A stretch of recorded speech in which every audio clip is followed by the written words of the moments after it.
हिंसा भड़कने से बांग्लादेश में अब तक लगभग 300 लोगों की मौत, पूरे देश में लगा कर्फ्यू। नमस्कार, मैं हूं दीपिका। बांग्लादेश में आरक्षण के खिलाफ छात्रों का प्रदर्शन लगातार जारी है। यहां रविवार शाम 6 बजे से कर्फ्यू लगा हुआ है। एक मीडिया रिपोर्ट के अनुसार अब तक हिंसा में लगभग 300 लोगों की मौत हो चुकी है। हालांकि इस संबंध में कोई आधिकारिक बयान जारी नहीं किया गया है। प्रदर्शनकारी आज देशव्यापी कर्फ्यू का उल्लंघन करते हुए ढाका तक लोग मार्च का आयोजन कर रहे हैं। बांग्लादेश में जारी हिंसा में 14 पुलिसकर्मियों समेत लगभग 300 लोगों की मौत हो चुकी है। वहीं सैकड़ों लोग घायल हुए हैं। इस बीच बांग्लादेश में 3 दिन की अवकाश का भी ऐलान किया गया है। प्रदर्शनकारी छात्र लगातार प्रधानमंत्री शेख हसीना का इस्तीफा मांग रहे हैं। बांग्लादेश में हालात इतने खराब हो चुके हैं कि पूरे देश में अनिश्चित काल के लिए कर्फ्यू लगा दिया गया है। साथ ही प्रदर्शन को दबाने के लिए देश में इंटरनेट सेवा पर भी बैन लगा दिया है। हाईवे और सरकारी संपत्तियों को नुकसान पहुंचाने वाले छात्रों पर पुलिस गोली मारने के साथ ही आंसू गैस के गोले भी छोड़ रही है।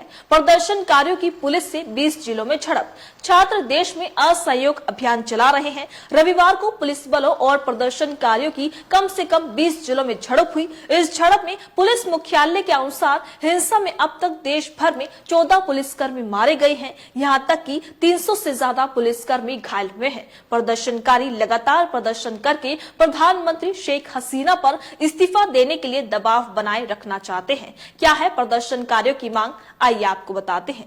बांग्लादेश में फैली देशव्यापी हिंसा को लेकर सबसे बड़ा सवाल ये है कि आखिर प्रदर्शनकारी ये जानलेवा प्रदर्शन क्यों कर रहे हैं और उनकी सरकार से क्या मांग है। दरअसल बांग्लादेश में सरकारी नौकरियों को लेकर आरक्षण कानून का प्रावधान है। बांग्लादेश में आरक्षण प्रणाली के तहत 56% सरकारी नौकरियां आरक्षित है। स्वतंत्रता सेनानियों के परिवारों के लिए आरक्षण रिजर्व। इन नौकरियों में से 30% आरक्षण साल 1971 के मुक्ति संग्राम के स्वतंत्रता सेनानियों के परिवार वालों के लिए आरक्षित है। इसके अलावा 10% आरक्षण पिछड़े प्रशासनिक जिलों के लिए और 10% महिलाओं के लिए आरक्षण रिजर्व है। इसके अलावा 5% आरक्षण जातीय अल्पसंख्यक समूहों के लिए और 1% दिव्यांग लोगों के लिए आरक्षित है। आरक्षण को लेकर क्या है विवाद, ये भी बता दें। इनमें से बांग्लादेश की आरक्षण प्रणालियों में से विवाद 30% आरक्षण को लेकर है, जो स्वतंत्रता सेनानियों के परिवार वालों को दिए जाते हैं। प्रदर्शनकारी छात्रों का कहना है कि सरकार उन लोगों को आरक्षण देने के पक्ष में है जो शेख हसीना सरकार का समर्थन करते हैं। छात्रों का आरोप है कि मेरिट के आधार पर सरकारी नौकरियां नहीं दी जा रही है।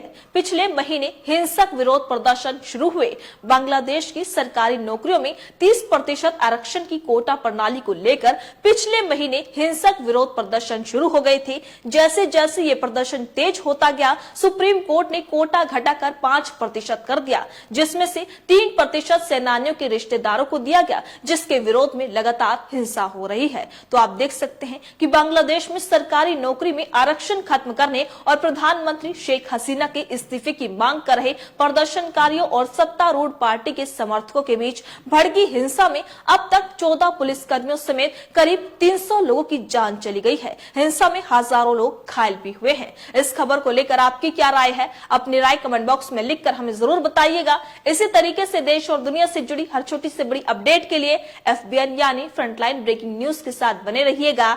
धन्यवाद।